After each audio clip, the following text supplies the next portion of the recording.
Yeah, there the you whole go. time. Just so it's all chin. Sorry about that.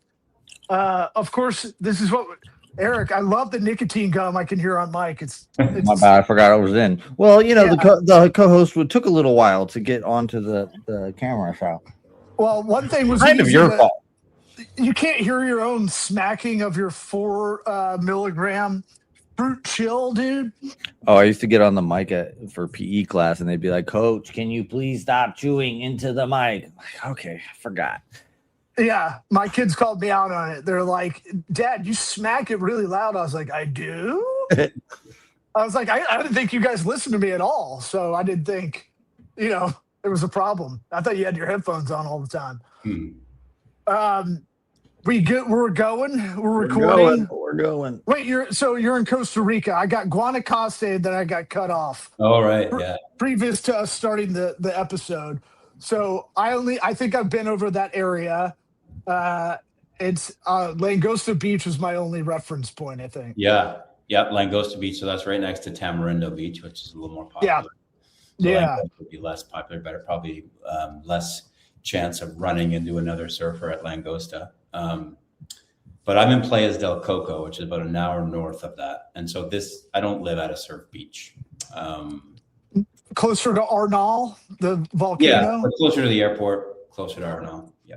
Andy, he will make the whole show about geography if you let him. I love geography. He loves just talking about where shit is and where. What First about off, this place? I know you got Google Maps pulled up over there too. No, I don't. Hands free. I didn't have. I had a Game Boy growing up that never had batteries or a good game to play. I always got like the worst game. Parents are 3 years late on every game. I got like the Simpsons game and it stinks. But never had batteries. So I looked at almanacs and maps in the back of the car all the time. And I'm gonna try to make sure my kids' iPads don't work sometimes. So I'm gonna put maps in the back. They have to get their Rand McNally on, Yeah, you That's like that. Eric hates that joke. You hate that reference, dude. Rand. Call me Rand, dude. Yeah, no, 100%. I like maps. I remember stopping at gas stations and buying the map. Like if you're driving across, I'm Canadian, so driving across Canada, and when you cross the border, you buy the map for the next province, and then you buy the map for the next province. Oh, I bet Canada one wrong turn, and that's hours out. I mean, that could be a death sentence. That is true. Thankfully, there's only one highway, so it's pretty hard to get lost. You're Canadian? Yeah. All right, we have to go. That's been a good episode. Thank you for coming on. Yeah. What part of Canada? Atlantic Canada. So a lot of maybe Americans don't know this. Some Canadians maybe don't even know this. But in the Marqueen Island, Prince Edward Island. There you go. So when I say I'm from Eastern Canada, a lot of people go, "Oh, like Toronto or maybe Scotia, Montreal." But there's actually 4 other provinces east of that. So that's where I'm from. I like Canada. I don't know how Eric feels about it. We beat you on hockey. How do you feel about that? Yeah, that's tough. Not only hockey, but the World Series this year was tough too. The Blue Jays in Game 7. So a couple of back-to-back smacks across the nose. So it's tough, but we're hanging in there.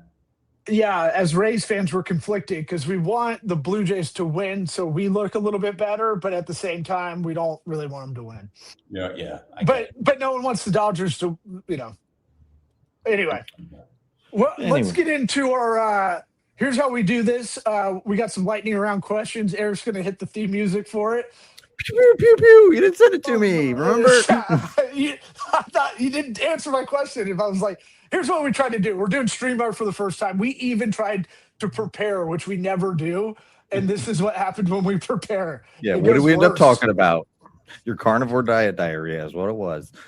Okay, you can't drink and do drugs on carnivore diet and then try to offset the dehydration with liquid IV and Pedialyte because it makes it more diarrhea-y. All right, no more fun facts. Well, could use some poutine from Montreal. You know what I'm saying? All right, let's get some. We do lightning round questions for everybody to get to know the guest, and we just try to ask you some quick questions. You want some quick answers, and then we'll let you tell your bio and where to find you. How about that? Sounds good. Let's do it. Is a hot dog a sandwich? It is not. Very firm answer. I like that. What'd you have for dinner last night? 3 hot dogs. Not sandwiches. No, I had shrimp pasta last night. It's delicious. And this question is on brand for probably what you're going to tell us about, but it is one of our stat questions. What is better, cake or pie? Yeah, I knew this one was coming. And if it relates to like eating it, like food, definitely cake for me. But if it relates to profit, impact, and enjoyment as a small business owner, then I'm all about pie. We'll get into Oh boy! Secretly answered one of the other questions too. I know. All right, I got a new one. I came up. Do you search for good parking, or do you just park and walk? I park. Ooh, good question. Good add into the mix. Do you know what blood type you are? I don't actually. Why do you want to know that? Because you don't know. I'm asking what you all. It's your question. That's a creepy answer. That's a creepy question. All right, okay. Here. That's yours. Okay, my bad. Okay, are you an organ donor? Those were your questions, you dumbass. Okay, if you could have any liquid come out of your index finger, unlimited for the rest of your life, what would it be?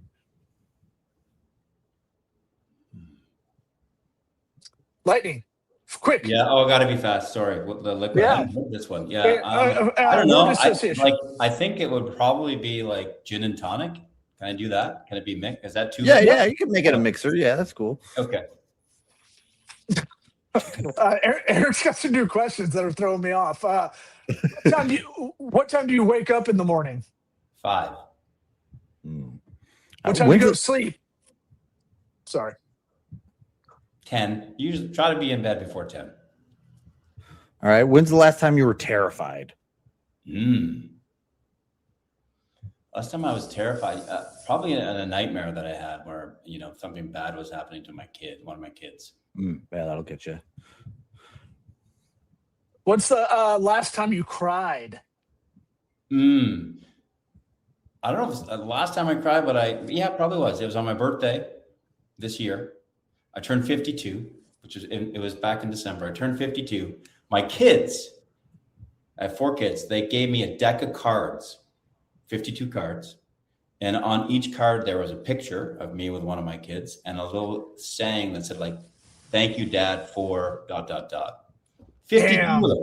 Wow. Yeah, that would do it. Waterworks. Big time waterworks. That would get me. That's so much better than a hug coupon. Does God exist? Yes. Oh, There. are we still going? That's a lot of lightning round questions for the poor guy. All right. Hey, man, we do what we want. It's our show, bitch. Okay. Jean-Claude Van Damme, is he good, great, or amazing? I'll go great. Okay. All right, last 2 questions. You already kind of answered one. Did you listen or watch the show before coming on? Yes. And what advice would you give your 13-year-old self? Learn how to play the guitar. That's a new one. We haven't heard that one. It's very specific. Interesting. You want to? Can I? Elaborate. This goes into story time. We're done with lightning round, but tell us. Well, I learned how to play the guitar when I was in my mid-20s, and I was already in a relationship. So therefore, I couldn't play the guitar, when I was in high school or college, and that's really when you want to be playing the guitar. Yeah, so my son is 15, and he started about a year ago, and so I give him the thumbs up. He's going to do well with that. Smart man, smart dad. Yeah, just don't be the guy that picks it up when other people don't want to hear it. You know what I'm saying? Every guitar player goes through that phase. It's like it's just a necessary phase until you understand that, for the most part, people don't want you to play the guitar. They want to play like music, like, from Spotify. They don't want to listen to you. There are some very rare occasions that it's the right mood and they say, hey, get out the guitar and we'll sing Country Road and Tragically Hip songs and stuff like that. But I'm pretty sensitive to that. I don't break it out unless people really want it. Yeah. And you go, no, I don't want to do that. Okay, fine. Yeah, you got to do that. You got to say like no about 3 or 4 times and then right. Yeah, one of my best buds, he if you hang out with him at his house, he just you'll talk to him, he'll just kind of strum a couple of songs like while in the middle of a conversation. You're like, Ben, please stop this. Can you stop that? Right. I don't want to hear Blink 182 on acoustic, okay? I know it's easy. So you've earned yourself a plug. Tell our audience who you are, what you do, why you're better, all that stuff. Yeah. Canadian living in Costa Rica. What I do is I work with business owners, typically small business owners, like between 500K, 5 million, not always in terms of annual revenues. And what I do is, getting back to the pie model, is we're very strategic in terms of we want to increase the business owner's finances, so profit, impact, which is the amount of good they're doing in the world, which in other words means how are you making other people's lives better, your customers, your employees, your community. And then what often gets forgotten and what we're really focused on is your enjoyment as a business owner. Is this business making your life better? Is it making your life worse? Do you control your business? Does it control you? That kind of stuff. So we get really intentional about how to increase their levels of profit, impact, and enjoyment. What's the biggest kind of like knee-jerk reaction when you're telling people this? Because I feel like a lot of business owners, you got a lot of things going on, but if they've reached out to you, they know they need help, right? So that kind of gets over that hurdle. But the hardest thing to do is change behavior. Sorry, I have some pop-ups from StreamYard come up. Changing behavior of people is difficult. Do you see yourself doing that? Do they have initial reactions? Anything right away? Yeah, well, it's a good question, because one of the things that I sort of vet when I'm with my, deciding whether I want to work with a business owner is I need to assess, are they actually willing to change, to make some changes, right? Because if you don't make any changes, you're not going to get different results. And so you have to have a willingness to actually be coached and to make some changes. And so not everybody is willing to do that. I used to work with a lot of lawyers, actually. And what I learned working with lawyers was that they said they wanted the results, but they weren't willing to make the changes to get those results. No, we're familiar. Oh, yeah. Sure. But is this mostly Canadian lawyers or? Yes. Yeah. Yes, mostly Canadian lawyers. Yeah. So are they as shrewd as American lawyers? Shrewd. I don't know. What do you mean by that? Well, you kind of nailed it. What the problem with working with them is they want the performance, but they get frustrated in the communication aspect. And then you have to spend a lot of time educating, and they zone out hard. And it's like, okay, well, if we've been marketing for a bunch of attorneys before, and it's like, I don't mind. I can handle the personality. We grew up in Tampa. There's more like marketing per lawyer, marketing per capita of lawyer spend, whatever, in the Tampa Bay area than anywhere in the country. We got lawyers everywhere. There's like every third friend of mine growing up is one. My dad was one. My uncle was one. So I know the personality type. They're going to challenge you. And they claim to want to change. It's like people that, want to lose weight. And they go, I know I need to do it. I'm going to lose the weight. And then they get really frustrated when you call them out on it. And when you're like, hey, man, maybe that donut, not such a great idea. It's like, I don't know if that's an apt metaphor, but I knew that's the metaphor you were going to use, by the way. Yeah. So just so you know, I don't know, like I practice law. I am a lawyer. I'm still certified in the whole bit. So I practiced law for about a dozen years, but I haven't practiced in about a dozen years. So, I get lawyers because I am one. And what I saw when I was practicing law, and I worked in big firms, big offices, and I just saw like the general level of like unhealthiness and unhappiness and unfulfillment, if that's a word, a third thing. And not everybody, I mean, there were a few lawyers that were the exception, but for the most part, it wasn't a career. It wasn't a business model. It isn't a business model that really is set up to make you happy, in my opinion and in my experience. You have to, you're on your own to set up those boundaries, because no one else is going to set them for you. And then you have to set them and you have to defend them relentlessly because they get pushed and pushed and pushed. To a similar extent that applies in the small business context as well. But I think small business owners have more leeway to structure their business and to structure their time than most lawyers do. Yeah, autonomy is the big reason, right? The big incentive is a lot of it for a lot of people. The ability to make as much as you can make also is the other one. But attorneys, I think what I see is if you're an attorney and you're out on your own or you're a partner in a smaller firm, no one takes a management course. No one knows how to manage other people. You get kind of thrown in there because you're smart and because you've done well in cases. It doesn't mean you know the how to manage your own people, right? 100%. Or manage the expectations you're kicking up to your boss. Yep. And so I feel like that's supposed to be some kind of innate, like, because you're bright in this area, you should know this management area. And I feel like a lot of them get flustered by that. Yeah, 100%. My brother actually is the managing partner at a big law firm in the UK. And he was actually just visiting a couple weeks ago, and we talked about this. And it's the same. Like the professional services partnerships, like law firms and accounting firms, HR firms, engineering firms, architect, they're a unique beast, and they are, I would say, among the most difficult businesses to get right because there's so many owners, right? And how do you keep all those owners happy? That's a very difficult thing to do.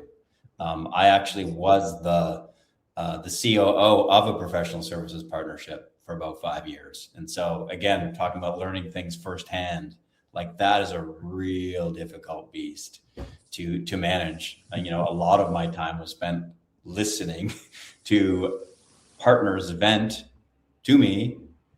You know what they were venting about? The other partners. 100%. Yeah. And so like it's really a no-win situation, quite frankly, to try to be in that model.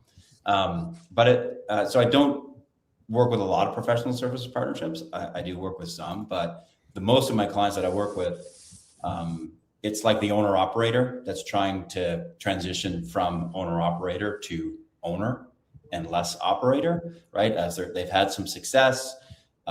They've got more customers, they have more team members, the business gets more complex, it gets more complicated, and they have a really difficult time removing themselves from the bottleneck of operations.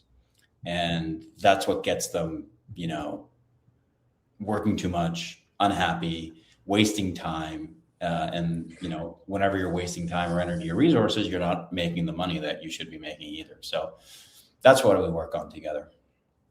Yeah. How do you filter through? How do you filter through the guys that you want to work with? Do you have a sort of a playbook on, if they say this, that's a red flag sort of thing, or just a set of questions that you might ask them? It's definitely a set of questions, but also it's a bit of a gut feel too. Like I've worked with clients that it didn't work well, and it's not good for them. It's not good for me. Whether that's like just not the right personality or, just whether our humor doesn't jive together or whatever. Yeah, that's a big one. But especially for Law and I. Like, you don't think that's funny? No thanks. so I try to not be funny, and then they find out I'm a comedian. They're like, Yeah. "You haven't been funny at all," and I'm like, "You're not paying me for that, bitch." Like, I just that makes lawyers laugh, but no one else. it's interesting. Like it's part of the, so I've had people call me like the professor, like, because I can get, when I get focused on like on getting results, I get pretty dialed in and I can be like a little stone faced. But I also like to have fun. I also like to have a good time. I also like to tell jokes, and I also like to make fun of myself. And because I think that, that builds rapport, right? With, I also like to admit that I've made lots of mistakes, which I have. And so is that, I think that's a lot what I bring to the table when I'm working with clients is that mixture of like, when it's time to get to work, let's get to work. But, running a business should be fun, right? It should be an enjoyable thing. So let's not forget that as part of the process. Yeah, fun's a tough word. I think about being content. It's not when you achieve the small goals or the milestones or whatever that you wanted to do, that feels great. Like that's the best beer you'll have to kind of think about that. But fun is kind of a tough one because it is a lot like anything. 97% of it just kind of blows. Anything you're working towards. And so I disagree with you, Law. Well, maybe I'm a sad sack. I don't know. Maybe I need that Canadian. I need that Canadian disposition. Yeah, I don't know if it's that. I mean, I just think it's not like, let's not confuse it with like every day, every minute of every day is sunshine and rainbows. Of course it isn't. But when you're looking at over a period of time, your days and your weeks and your months, if you're a business owner leading a business, if you can't say that, this is pretty fun. Like if you can't say I am enjoying the process of running this business, then that's not sustainable. It's not, I mean, I guess it's a philosophy that I bring to the table. So maybe not everybody resonates with it, but that's not how I want to go through life. And that's why I'm no longer practicing law. It wasn't fun for me. It's not to say the practice of law can't be fun for other people. It just wasn't for me. So I figured out a way to do something else. And so I think business owners that, aren't enjoying the process of running their business, I think it's incumbent upon them as a human being and as a business owner to ask themselves why is that happening? Why am I not enjoying it? What are the frustrations in my business and in my life that are preventing me from really enjoying this? And then you don't really have to do a lot to shift that equation a little bit. You just need to remove a frustration or two. If it's somebody in your business who's driving you crazy, get rid of them. If you're sitting through endless meetings that are pointless to you, then stop the meetings or figure out a way to make them better. So, the transition from not having fun, not enjoying it, to enjoying it more, it's not massive. You just need to be intentional about it and take small steps to get there. Is it a mindset of like understanding the outcome being whatever it is, positive, and even though what you're doing at that moment might be tedious or not the funnest thing in the world, but keeping in mind that, well, once this is done, then I can do this, and then the goal will be achieved? Yeah, I think so. That's part of it. That's part of it. But I think also, like you just said, like I'm doing something that I don't like doing right now. But it's, for the greater outcome later, I'll be willing to do it. That's fine. But I think you as the business owner, if you're asking yourself that, you should also ask yourself, why am I doing this task? Can somebody else in my business be doing this? Can I outsource this and then use that time on some, on my highest and best use as the business owner, do something that only I can do as a business owner rather than somebody else. So that's what I see a lot, is that business owners or leaders, they just get in these habits of doing things the way they've always done them, which may have been necessary to get the business to where it is today. But if you want to experience that increased profit, impact, and enjoyment, you need to do things a little bit differently going forward. right? What got you here isn't going to get you there. That's kind of where I come in and break the logjam. Yeah, I call that kind of being an immature business to being a mature one, right? Yep. Where you have process, you have goals, you have benchmarks, and all that stuff. Do you find yourself, my friend of the program, Nate Seinel, likes to make fun of me as a business therapist of sort for business owners because he's heard me talk to people at length about their. I find entrepreneurship endlessly fascinating. And everyone's plight is different. Do you find yourself as, Dr. Melfi, Soprano style, listening to someone? Because when you're working with small businesses, it's going to interweave with personal, 100%. right? Do you find yourself being a therapist of sorts? A little bit, but I'm pretty clear on drawing that boundary of what I'm good at, what my expertise is, what this engagement is about and what it isn't about. But you're right. It bleeds, particularly in the small business context, that there's no bright dividing line between business and personal life. Things that are going on in one aspect are going to bleed into the other. So as, a coach or consultant who's working with a small business owner, it would be sort of neglectful not to acknowledge that. Now, if someone's coming to our sessions together when we're implementing the whole pie system into their business, and all they continue to talk about is their problems with their marriage or something addiction or anything like that, let's pump the brakes, right? We need to get you some help for that. I'm not the person that's going to navigate you through that. Yeah. I was addicted to talking about my failed marriage, so I get it. Tell me about it. Yeah. KK, just trying to make this fun, man. I'm trying to implement this pie system. The most downer you think you could say. Yeah. Yeah, so, with bad comes good, dude. That's why the theater symbol is a sad face and a happy face, without the bad part. Time plus tragedy equals comedy. Well, let me clarify a little bit. Like we're fucking around. We're not. I don't have any. It's not like I don't have any empathy, right? I do have the empathy, but boundaries are good. I call them out because a lot of times that's an excuse, right? So we set some goals together, or I help. We don't set them together. I help a business establish the goals that are right for them. In terms of profit and impact and enjoyment, and then we develop a game plan to go out and get it. And we put the systems in place, and there's lots of bells and whistles. But what I see a lot of times when business owner might come and say, "Hey, well, we didn't do this because problems at home or this or that," or right, and that's where that's part of my job is to push back and say, "Hey, we've all got stuff going on, right? We all have stuff going on in our lives, but we committed as a group, or you committed with your leadership team as a group, you're going to get this done. You're letting that team down. And then what message does that send to your team if you're not achieving what you said you were going to achieve?" And right, it just gives them permission to underachieve as well. So yeah. That's plus, if they're paying you, that's where your empathy can come in. They're paying you to have this, consultation or whatever, and then if they're taking that time not achieving the goal, then that's where you can be like, "Hey, I feel bad that like this is not getting accomplished."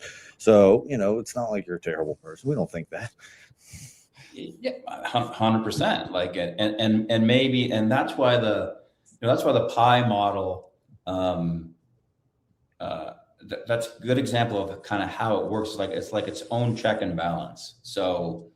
It's easy to go out and set a bunch of money goals. Like, yeah, let's make $1 gajillion. Let's increase our client base by 500%. Let's do this. Let's do that. Let's do the other thing. You have to temper that, of course, with the resources that are available to do that. A key resource being time. And if you only have so many people on your team, and you have all these goals that are like going to take a lot of time, that might impact people's morale, their impact, how often they get to see their families. So The model itself, it builds in that check and balance, which works pretty well. And it allows people to understand that if they're going to really try to stretch in this area, that's great, but let's make sure that we go in it with eyes wide open to understand how that might affect the other areas of your business and your life. With eyes wide open. I knew that was coming. No, you didn't. No, you didn't. Bro, I can read your mind, bro. I know exactly what you're man. going to say every time. No way. You didn't know I was going to hit that Scott snap like that. We do need to hear about the pie model, 30,000 foot view or whatever before we get out of here, because I don't think we really laid it out all too much. Yeah, I was going to say, do you have a success story that about the implementing this with someone? Yeah, there is a bunch actually. So the book is called Getting the Whole Pie. So that's like the book now that anyone can buy on Amazon that actually takes you through it all step by step. So that came out in November last year. So now no longer do people have to hire me or another coach that's trained up in the whole pie system, but they can actually now buy the book and read it themselves, and then they can implement them themselves if they want. But what often happens, of course, is they're busy and the best intentions go awry, and so it makes a lot of sense to hire me or another coach to kind of help them through the process. So in terms of case studies, yeah, I mean the one I love to talk about is like an automatic car wash company that I've been working with for about 5 years. They've grown since I've been working with them, from 10 locations to 22 locations.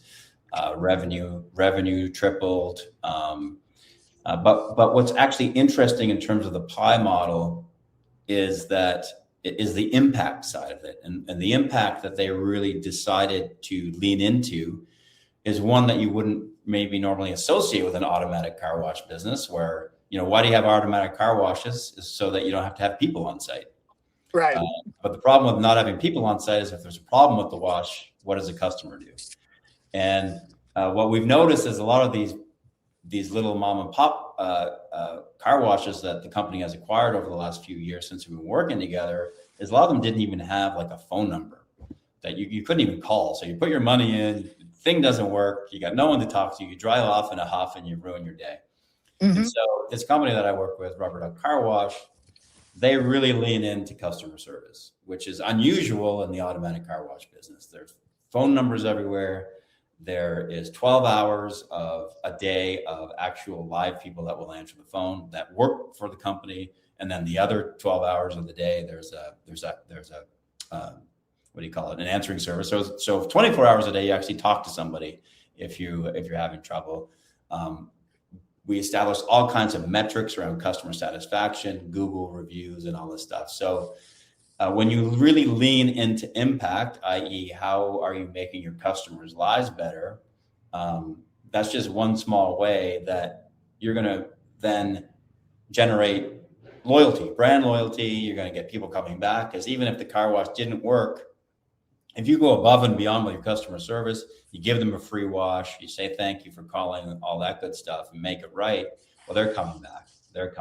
And that leaning into the impact in that way actually ends up, driving revenue as well. So another example of how the P and the I and the E, they all sort of interconnect.